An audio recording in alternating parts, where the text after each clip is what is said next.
you see Severino calling out the Blue Jays, and Smoke's right there. And Bryce Harper wants a piece of Hunter Strickland. Here they go. Strickland lands a punch. Harper lands a punch. Behind him. He's charging the mound. Morgan's coming after him, and the Marlins are pummeling him. Oh, goodness. Now he has something to say, and look out here. 3, 2, 1. What is going on? Welcome back to another episode of the Rush Mound Podcast. We got no Jared today. It's his dad's birthday. He's out at Disneyland this morning. Happiest place on earth, but the happiest place on earth is anywhere I get to talk about baseball. And I'm here with my boy Casey Dykstra. Casey, how we doing today? What's up, man? I'm doing good. Yeah, I'm fired up to get you on here, man. I missed you. Yeah, dude, it's been a while. So we'll jump into the. I know you just hung up the cleats, right? Yeah. Long career. I want you to tell the story of your career. Mm-hmm. How you got there, how you picked APU, and where it took you from there. Yeah, so the story how I got to APU is kind of a crazy story. So, going into high school, like my senior high school, I wasn't really like a varsity guy. The end of my junior year is when I started to kind of get more varsity time and started to get a little bigger and stronger and started to like actually develop as a player. And going into that summer, I had not really anything. So I wrote a bunch of letters to different schools in the area, like literally typed or handwritten letters and emailed them to head coaches around like a bunch of different D2 schools in the area, some D1s that had shown interest. But then that following weekend, I played a tournament at Citrus College right next to APU. Yeah. And I think it's like the Under Armour Summer Baseball Classic or something like that. Yeah. It was always at. I played against Woody in that tournament. Yeah. It was always at Azusa and Citrus, right? So, I played in that tournament. We had a game at Citrus, and I find all this out a little bit later. Once I get in Svagdis's office, but so I'm there, I'm playing. And I guess Venegas and Svagdis are there watching one of my teammates, which is Blake Matrone. We played summer ball together, so they went to go watch Blake Matrone, and Blake Matrone ended up being a Coug. Awesome, yeah, right? But then I guess after the game, Svagdis went and talked to my coach, and he goes, "Hey, like, who's this guy?" And I think I was like 0 for 2 that day, but like got like hit by a pitch and like walked, and he saw me run the bases and play a little defense, and he was, I like this guy. I freaking like this guy, you know. And then I guess he gets back to his office, and on his desk is a handwritten letter by me. So it kind of crazy. Like you're like literally the one you wrote to him. The one I wrote to him, the one I sent to him. I get a call later. I think it's the next day. I'm hiking. And it's like an Azusa area code, I think it's 626, and it's from Coach Svagdis. And he tells me the story. He's like, "Hey, I just got your freaking letter. Like, this is destiny. Like, all this stuff. Like," and he goes, "I want you and your parents to come out and check out the school."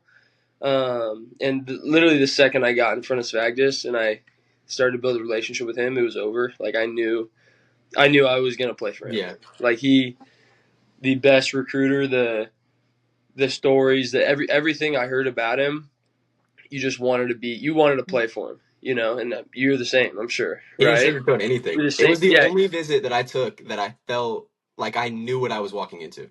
100%. He was like, "Hey, I'm gonna tell you how it is, and if you don't want to come here, then I don't want you here." No, like, exactly. Oh, okay. Exactly. Good. So yeah, and then dude, I mean, with like academic, athletic, and all like the grants and stuff, like financially, it made the most sense. And dude, it was just a God thing. It was just like perfect timing. Just like it was a blessing. But yeah, that's how I got to APU, man. And wouldn't have wanted it any other way. So where was that at in the year? Like, were you a senior? Was it the fall? Was it the spring? Yeah, so it was my junior summer going into my senior year. That's right. Okay. So I ended up signing my like NIL in November right? I think that's what. So it all kind of happened around like July, August, September, that time. That's why I like asking our freshman class because I think that I was the last one to sign. Oh no, Like I didn't I think even, you were and right. it wasn't like I was just holding out on them. Like they hadn't hit me up until like spring break of my senior year or like the week before signing period of my senior year. Wasn't it during that one like All-Star game? Yeah, no, I was already committed at that point. Oh no, it was your CIF, right? He They went went. to that one, but it was a couple weeks before that where it was like he didn't even I because Hemet's a small town, dude. Like there's and it was Yeah. more on me too. Like I went to PFA to train on like weekends and stuff like that, but even in travel Hmm. ball, I was just playing with my local team. Like I wasn't getting looks, we weren't going places.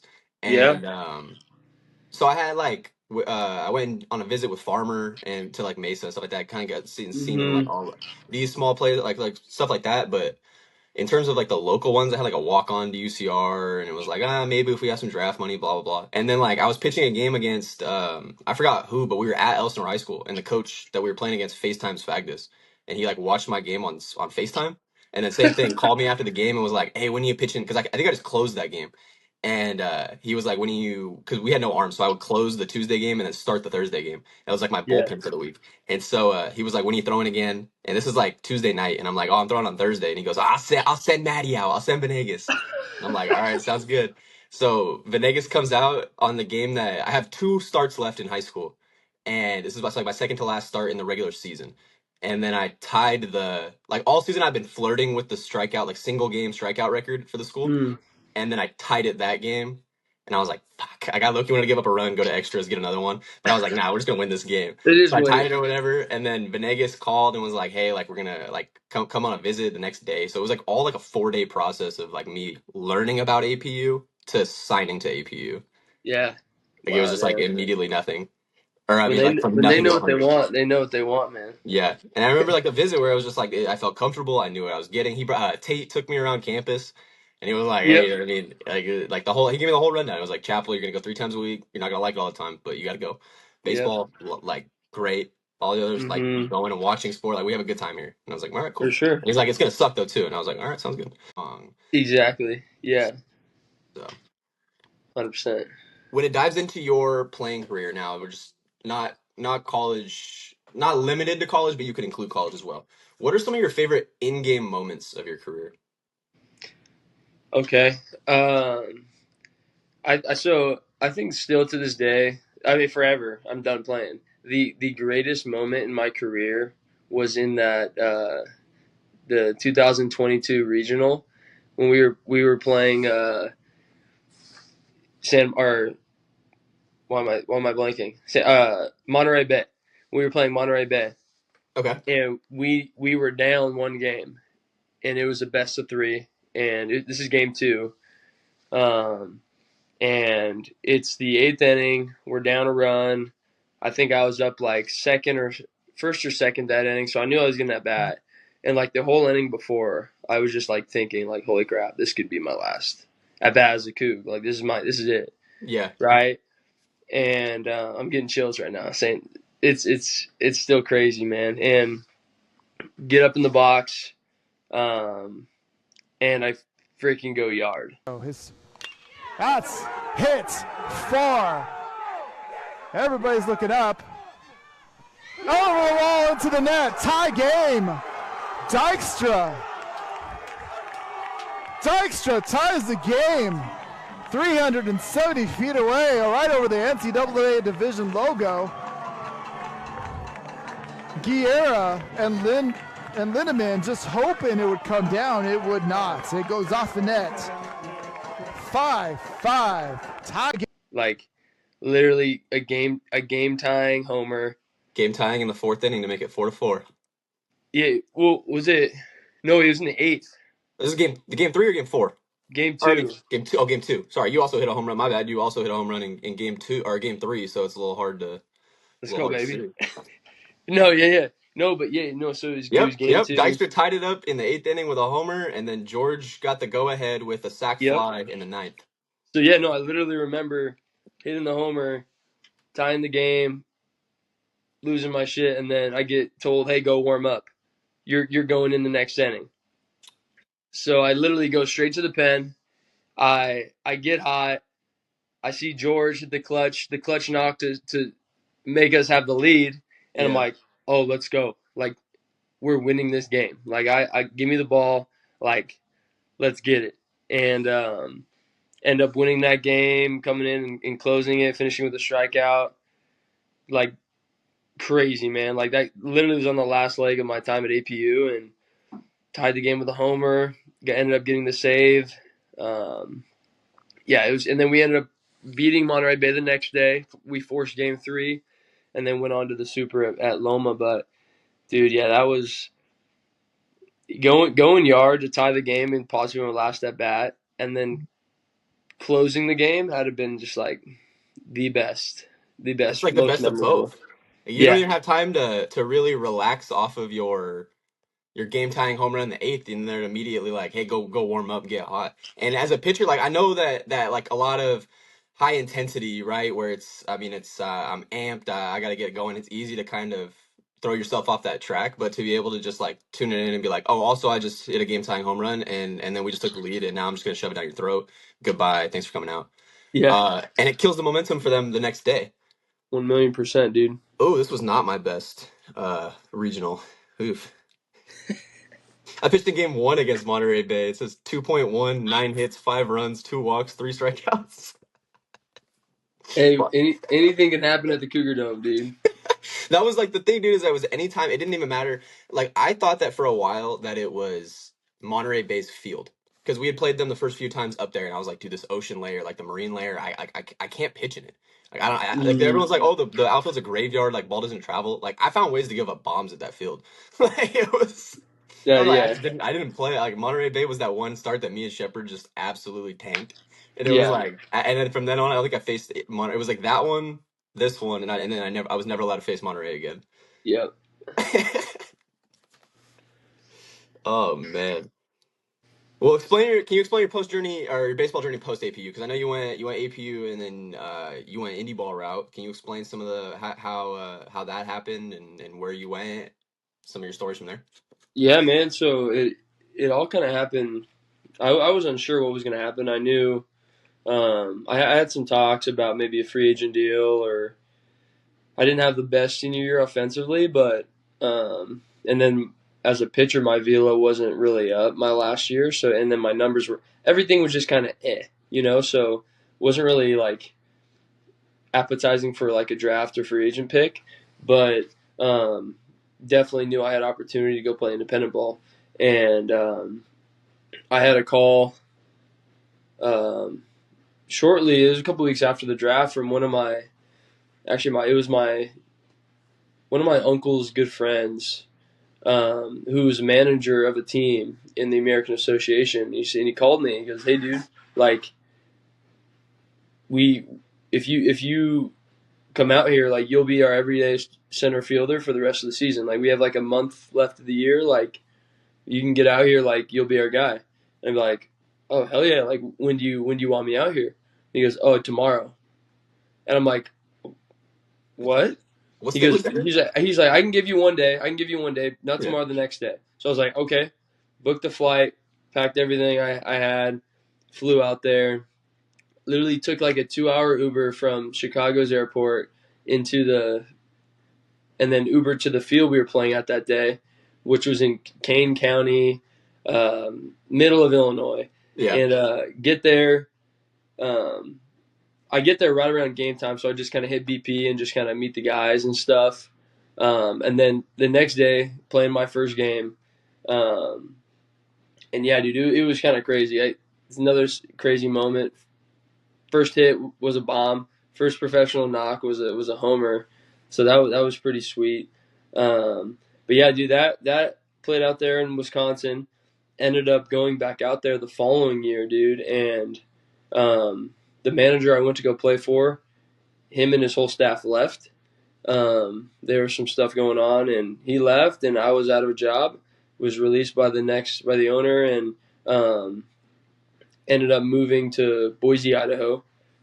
Was literally there playing like 3 weeks later, and then returned there this past year for another season. And yeah, dude, it was awesome, man. Indie ball, it's fun, but it's a grind. Like, Were you it getting is paid at all? a grind. What was that? Were you getting paid? Yeah. Indie ball in Boise, we got paid like $1,600 a month. So it was like not a lot of money at all, Right. but like enough to like pay your bills and just kind of, because they feed you, they give you money for meals on the road. So it's like you can make it work if you're literally saving every penny. Yeah. Right. But the lifestyle is crazy, man. Like, you're playing damn near every single day, 12-hour bus rides over the night, getting to the stadium, playing the next day. Like, it's pretty crazy. It's tough, man, but you really got to love the game to do it. And that's exactly why I did it, you know? I remember when right when I finished playing, and I went straight from when we lost. So my last year, we lost at San Bernardino, Mm-hmm. and it was like a heartbreak. We should have won that game, like just the whole series. And I was just kind of like, I was already signed to go play in the Pecos League in Tucson, but our spring training was Oklahoma, and I just left that San Bernardino game and was just like kind of done with baseball. I needed a minute, like where it Mm-hmm. was hard to be like, hey, come here and we need you here in like same thing, like 4 days. And I was like, all Mm-hmm. right, well I'm driving to Oklahoma, so I'm gonna need a few time, like a couple days.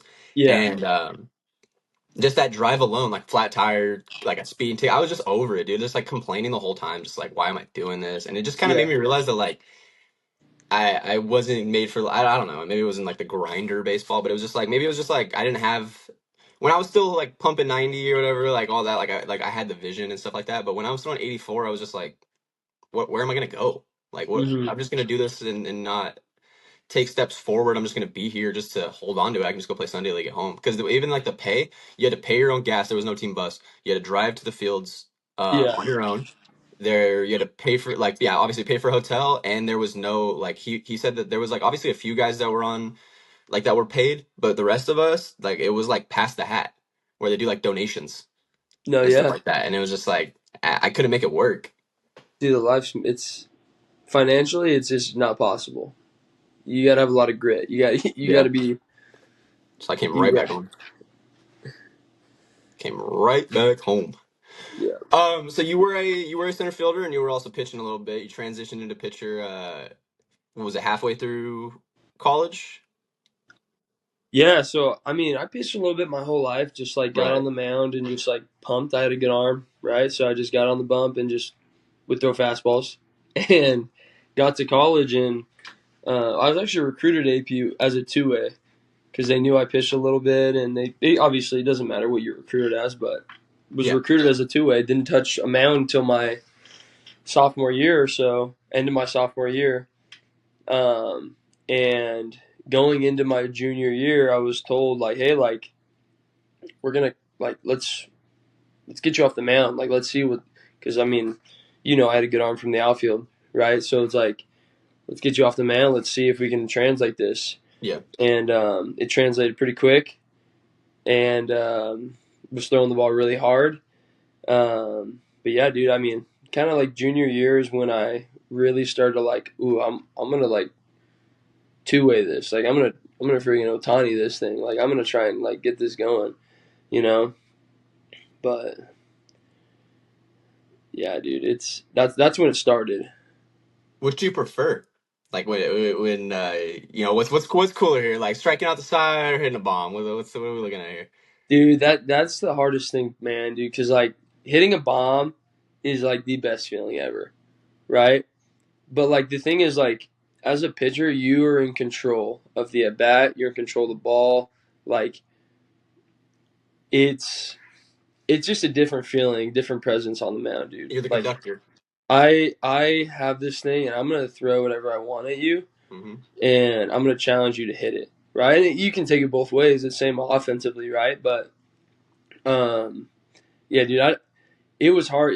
I don't know what I preferred, right? Because like I think the negatives of hitting obviously stuck with you more, right? There's hitting's a lot more failure, right? So it's like, dang, you're dealing with a lot more failure. As a pitcher, though, you're getting more success, right? But then at the Cougar Dome, you know this, right? You get those fastballs that you leave up, and you get fisted, and it's a homer. So it's like, Sometimes Did, sometimes I would leave a change like a change up would almost bounce. I remember the fall. Griff made me look so bad because he was so good at hitting like lefty off speed that mm-hmm. I would throw like curveballs and changeups that would like damn near bounce, and he's putting them in the nets. And like Svagdis is over here like, dude, I just don't know if you have it anymore, buddy. And I'm like,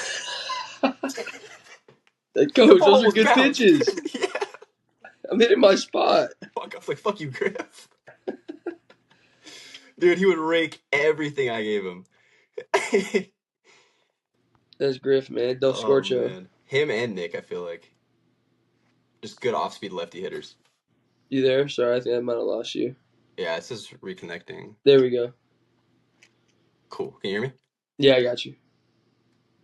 One of my favorite things when we were at APU, at least me personally, it's just baseball related, but it's not in the season at all. It's over the summer, right? I loved working the APU summer camp, that baseball camp for 2 weeks, dude. And I know Oh you were my. there. You were a frequent flyer of the camp Always. as well.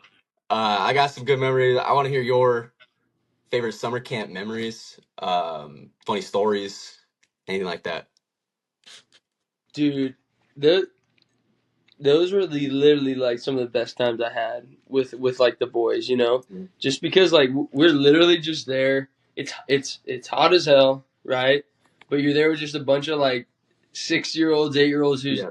who were freaking just doing Fortnite dances and eating candy. In the peak of And Fortnite. no, literally the peak of Fortnite. So like everyone knew every dance, every like emote, whatever it was, dude. So I think the memory, like we literally could just like eat Otter Pops, teach baseball, and just snack on candy all day. Yep. The And big you tub. just, yeah, literally the grabs and stuff. So, dude, yeah, just that whole vibe of it was just awesome because I'm a big candy guy. So that was awesome. I liked the watching some of the kids we were doing for like 4 years. So it was like seeing like a Hudson where he comes in like just like a little Huddy. kid or whatever, and then like by the time year 4 comes around, it's like, oh shit, you're like I'm actually having like normal conversations with you, like you're not kidding. Yeah, Like, when they're like 13, like, you 14. can understand me now. Yeah. Crazy. I forgot what kid. I don't know what his name was. The one that would always like run around and cry, and everyone would kind of like not like give him a hard time, but it was just like not was he was trying to get away with stuff, and no one was letting him get away with stuff. Was it the ginger kid? Yeah, yeah. Dude, no. I remember this, dude. Was it Will? Will. His name was Will, dude. Dude, I We remember might the need whole to- time, and everyone was just like, "Dude, all right, just bear with it." And he's like, "Yeah." No, yeah, Will, if you're watching this, dude, we love you, man. Oh, dude. But yeah, I mean, it would get like halfway through, and everyone was just like about to fall asleep. There's pictures of us like just knocked out in the dugout. Yeah. I like and then the kids are coming in. We're trying to sleep in the dugout on the lunch break because it's the only 20 minutes that we get away from them on the day. And they come in and they're like, "Hey, you guys want to hear me sing?" No, I don't want to hear you sing. Dude, seriously, can you do a backflip? I remember somebody. Yeah. Oh yeah, that one. Oh, dude. While we're on the topic of backflip, I didn't write this one down. I can clip this out of the episode if you need to, but I do want to. What was the backflip at Concordia? Ooh. What was is that a touchy subject, or you want to tell the story on that one? It's kind of in a way it's touchy because like I felt like so embarrassed after the fact that I did it. Oh really? Yeah, I did. So like guys were That's like, pretty "Oh yeah, hard. do it." Like some guys were like, "Oh, that'd be so sick." Yeah. And then other guys didn't say anything, so I was like, "Okay, like maybe guys will think it's sick, right?" And like honestly, like when I'm on the mound, I black out. Like I literally just like competitor mode. Mm-hmm. Like I don't care what you think about me. Like it's like I'm beating you, right? So when that happened, Concordia, they didn't like me. No school liked me. So it was like they didn't like me, and I knew it, and I didn't want them to like me. Yeah. You know, so it was like, Me with Loma. no, oh yeah. So I think it was another thing that game. I don't know, I don't remember exactly, but I think I might have hit a homer in that game. I'm feeling myself, get the ball, end up closing the game, hop off the mound, like literally like finish the game with a strikeout. Like I'm literally a foot off the mound and I rip a backflip, just like standing back tuck. And I'm just like, oh, that just happened. Like I just did that. You know? So like then like 5, 10 guys go and they're like, yeah, yeah, yeah, and then other guys are just kind of like silent, and I'm like, ooh, that was probably a bad look. That's probably something I shouldn't be doing. But I don't know, man. Like people have their points of view on things like, oh, respect the game, and Yeah.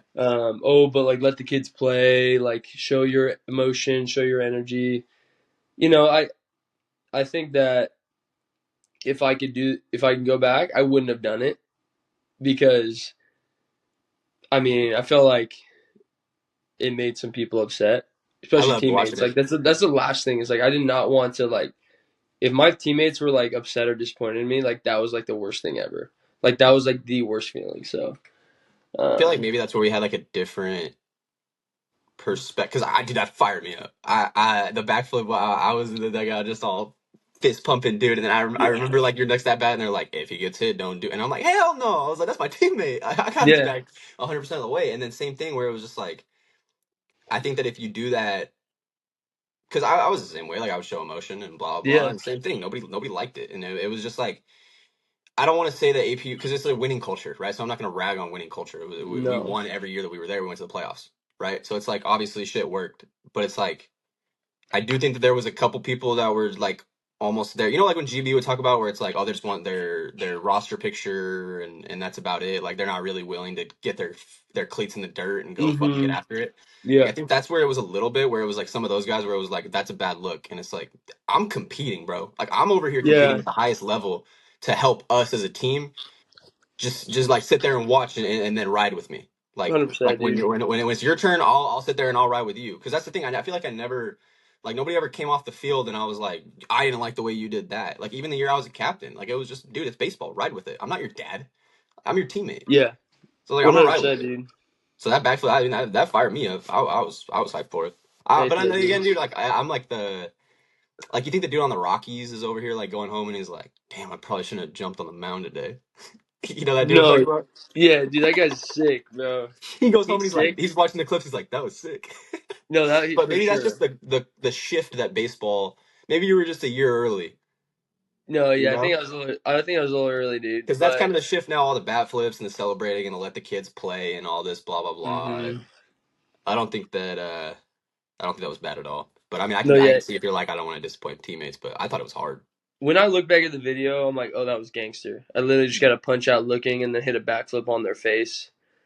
Like it was like I disrespected them in the nicest way, Yeah, right? But then like the thing was like, crap, my teammates, some of them didn't like that. I let them down. dude. Did you ever play with Joey? Joey, Joey Fry. no, he came in the year after me. So Joey just sent me a video last weekend when they were playing hmm Vanguard. And he goes, "Hey, hmm do you think this slide's dirty or not?" And I don't even know who it was. A new guy that we don't know at APU, and he slid into Vanguard's shortstop on a double play, and it was like kind of borderline, like maybe it was dirty, maybe it wasn't. Yeah. And Joey goes, "Yeah, well, he got thrown at in his next three at bats," and I was like, "Well, did you guys do anything? Like benches clear, anything?" And they were like, "No, they told us not to do anything." Yeah. I'm like, that's not baseball to me. Like, what Yeah, happened? dude. What I happened to the get. game that I love? Yeah, dude. It's hard because I see both sides of it. I see it as in like a managerial standpoint where it's like we want to avoid guys getting thrown out. We need guys to be in games. Like, but then again, it's like, dude, like you got to have your guys back. They need a designated goon, like that hockey movie where they just bring that guy in Yes, to fight. one hundred We need a percent. designated. We need three brawlers. Just go get three guys on like the like it was like just find them in the gym, all the power lifters, and it's just like all right, you're gonna go and just sprint the field anytime somebody throws at our batter. Yep, yep. Like a Chongo, you need a Razzie just to like go Yeah. psycho on them.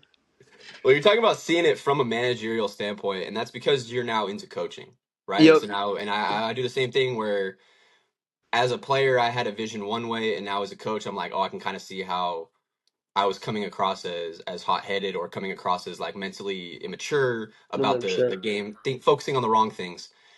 What has transitioning into being a coach kind of done for your mental with baseball? How do you see the Mm. game? Do you see the game differently? Do you approach it the same way?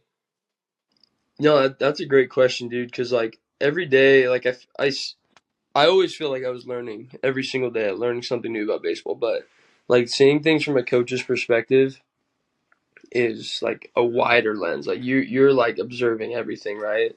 So no, it's definitely a different lens, and I think that like when it comes to like disrespect will not take it one bit. Like that's like the thing that I won't take, right? But if it's coming off as like fire for the team and energy, I will feed that forever, right? When it comes to like shit talking and trash talking, like I'm personally like I love that. Right? Like I think there needs to be like that the trash talk, the shit talk. When it gets like loud and trashy and you're getting like disrespectful, that's when you draw a line, right? But when it's literally just like you trying to mentally disrupt someone, right? And literally challenge someone like, hey, this guy's not mentally tough enough, get him. Like, let the dogs out, like Svagus would say, right? Whenever we'd kind of get the green light to go after someone, it was because he felt like they disrespected us, you know? And Yeah. a lot of those times came against Biola, Yeah. right? When they do something, right? And we were trying to be the bigger person. Mm-hmm. And they'd be like, okay, let the dogs out. It's over. We're going to sweep you again. I'm going to backflip on your field. Yep. Sorry about it. You know, that's kind of how I mean the long response to your question, right? But like That's what I tell the guys, dude. It's like I was like, I don't want to see you guys. Like, I don't want my team having the reputation of starting shit, right? Always being the first guy yes, to talk. one But I was million like, but I percent, will be damned if you guys sit there and get chirped and don't do anything about it. yes, one Like, million percent, don't get bitched around on your own field, especially at home, yes, dude. Don't do any of that. 1,000,000%, dude. Like, we just And played it, we played La Sierra. uh-huh. And I mean, and in terms like there's teams that talk that have like absolutely no talent, and it's just based on like how they grew up and blah blah blah. Like there's no backing up what they're saying. They're just talking to talk.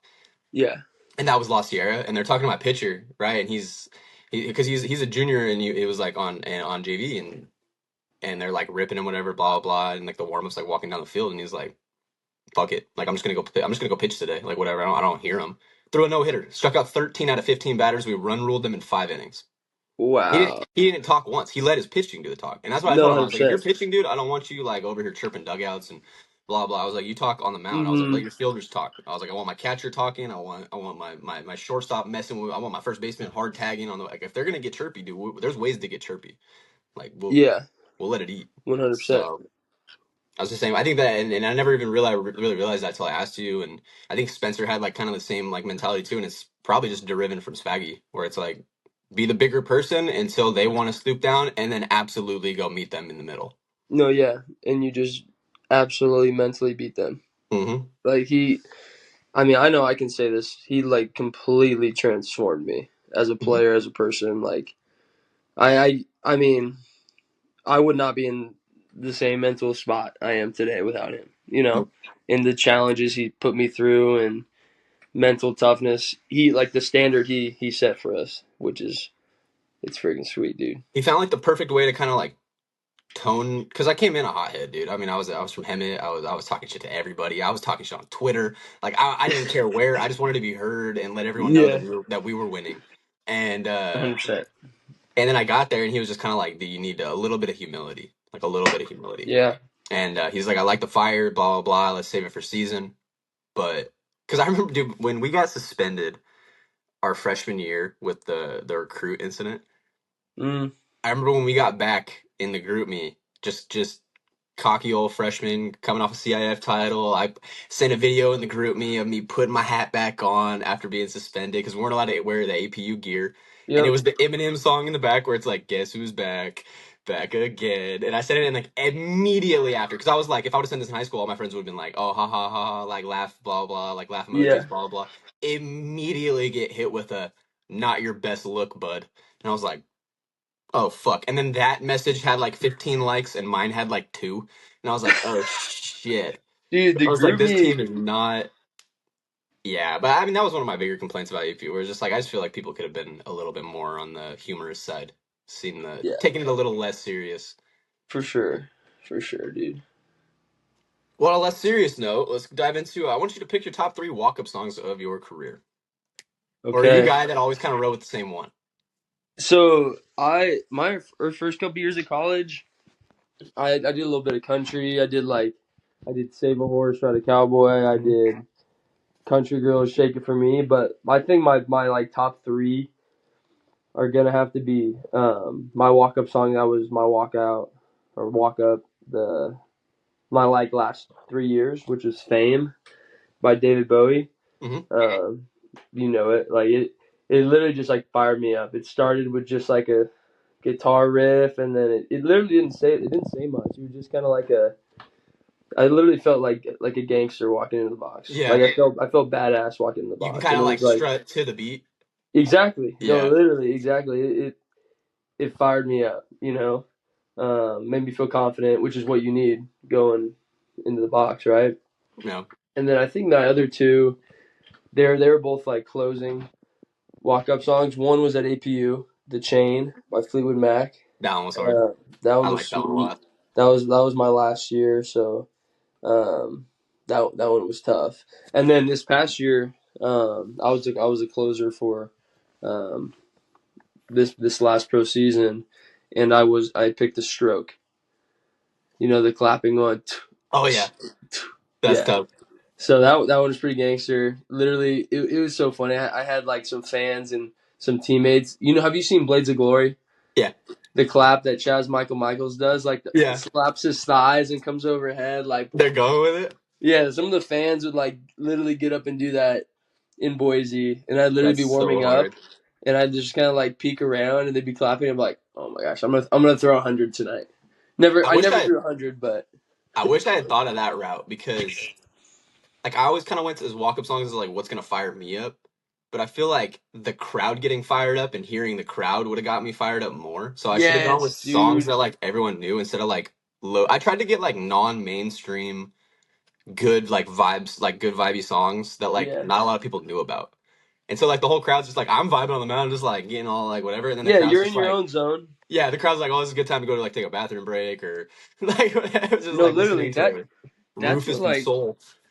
for sure. No, that's what I noticed, dude. Is like I'm trying to fire up the ones who are gonna fire me up. Yeah. Like the atmosphere, my dugout, like for example, like when the Chain would play at APU, like I'd literally hear the whole dugout just like screaming at me, like like that fires you up, like that makes you want to go get after it for them. You know, if I So was it's a like, closer, if I was ever a closer like at APU, what I like, it probably could have gone so bad. In fact, honestly, probably wouldn't have let it happen. But if I'm throwing the ninth inning, dude, my walk up, I'm gonna do Scatman and then be like, "Hey, get ready to hear this shit again," because that's the song that oh we my play when we win gosh, every time. So you run it out for the ninth, and it's like, "Hey, get used to this song. It's playing next inning too." that's Boom, win the savage. game. Scatman comes back on. That would have been tough. That'd be Or tough, just tease dude. it, like tease it a little bit, and then it shuts off, and then plays your song. That would have E been that would have been hard. little premature Scatman play. Yeah, that's gonna look real bad though if you just come in immediately, just ding. You're like, oh shit. Yep, and as you know, we've already mentioned that before. That happens more than you would Yeah, like. Cougar Dome is very uncomfortable. Very uncomfortable. Fun It's. place to hit. I Not remember fun like place to pitch. when I went out for that like week and a half or whatever, 2 weeks that I was out in the Picos right after APU, and it was wood bat as well, and an actual baseball field, not 200 feet. And I remember throwing like a live scrim, and this dude hit a fly ball to right field, and he hit it, and I was like, "Fuck!" And I turn around, and my right fielder's just camped underneath it, and I was like, "Oh my That's god, a sweet. baseball field!" Yeah, seriously. I was like, "This works." No, seriously, dude. All right, Case. I know you have a meeting, so I got one more thing for you, just a little a light activity to end us Okay. on a little game, Okay. and then we'll have to get back on here when Jared's here because I know he's excited to get you. So we'll get you on here another time. But I wanted you Dude, to I'd just get love out that, here. man. This is fun, dude. Yeah, I wanted you to get because I got a bunch more questions for you, but we'll Perfect. time consuming wise, we're gonna blind rank foods that were on campus when we were at APU. Ooh, like locations or No, like so I have like yeah, well, like the names of them. oh the names of locations or like that food from those No, the name locations. like it's the name of the place. Okay. All right, let's get it. I'm fired up. All right, so we got 1 through 5. Ready? We're gonna go Heritage. That's the one on West. Ooh, okay. Ah, I'm gonna lock that in like the 3 spot. 2 or 3. I'd say 3. 3 spot. Okay. Give Heritage a 3 spot. They got some good stuff over there. Good breakfast burritos after weights. Yeah. Back in the day before they remodeled it. That does add a lot. That was almost a 2, but I hope you got the 2 I'm thinking of before. So Next we got Umai Sushi. ooh, 5. Not a sushi guy. Okay. We'll smell you.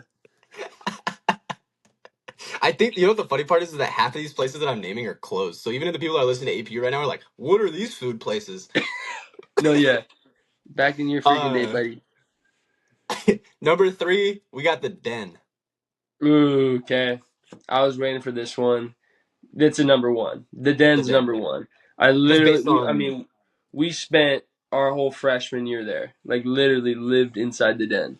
I ate, like, literally 55 calzones. and that was the one year before APU was so broke that where it's like meal money was like double what you spent. Oh, So my gosh. like, dude, the amount of points that we had our freshman year. We'd get, like, quadruple burgers with egg and bacon and That was like the funniest part was pasta. when Pause and Go and all those kids, like when we were working at Pause and Go, and at the end of the year when everyone had all their extra points and they would just come in and buy the entire store. Yes. No, exactly. Yeah, Oh, no, wow. the Den's number 1. That was like working seasonal at a Yeah. like at the mall or something, dude. It was Christmas week at Pause and Go. For real. All right, number 4, we got the Calf. Ooh. Oh, crap, dude. So you got 2 and 4 left. I have 2 and 4 left. Okay. So the Dude, Calf, I okay. mean, we'll include like Calf breakfast and dinner. Calf breakfast, lunch, dinner as a combo. Dude, I think I know where you're going for 4. So I'm gonna put the calf as 2. Because Okay. the calf we'd go omelets after weights. I didn't go there for dinner much because I mean we'd have weights. I mean we'd have practice later and then I had night classes, so Yeah. All right, last one that leaves you with 4 is Sam's Subs. Oh no. Dude, I thought you were going Mexicali. Damn it. Oh, dude, I forgot about Mexicali. No, yeah, Sam Subs. Honestly, I'm not mad about that. Sam Subs probably would have been like a 3, but that's not I bad. forgot That's not about a bad that list. because the one I was teetering, I was like, do I go Sam's Subs or do I go that? Remember that barbecue pit that was in the middle? That Fire. place was fire, and I was like, that's an auto lock number 1. Yeah, for sure. All right, so your list, you got the Den, the Calf, Heritage, Sam's Subs, and Umai. And I can't lie, I think I agree with you. Okay, there we go. Hell yeah. Yeah, I think I agree with you there. Good work. Hey, Because bro, that was Sam fun. Subs was only like a go-to if it was like you went to Chapel on West. Yes, literally like a pre-chapel sub. Yeah. And It's like even then, it's like you're eating a Subway sandwich basically at like 10 in the morning. No, yeah, it was not the vibe. Yeah, Unless so we were up at like 4:45 for weights, Yeah. and it felt like middle of the day for us. Yeah, we already had breakfast in there, and Yeah. all right. Well, Casey, I appreciate you coming on. Yeah, hope you dude. have a This good is rest fun, of your day. man. Hopefully, you guys can get the field ready for this game. Ours already rained out, but hopefully, you guys got some good irrigation. You can That's still the get ball. plan. Who are you supposed to play? We're supposed to play Santa Fe. Home or away? Oh, you said home because you got to get the field Home, ready. yeah, home game. So we'll see what happens, man. If our left field does not hold water well, but other than that, we'll see if we can get it in. All right. Well, good luck to Santiago. Hopefully, you guys come away with a dub. And Appreciate it, we'll get you brother. back on here when Jared's available. I love it, man. All right, man. Take it easy. You too, brother.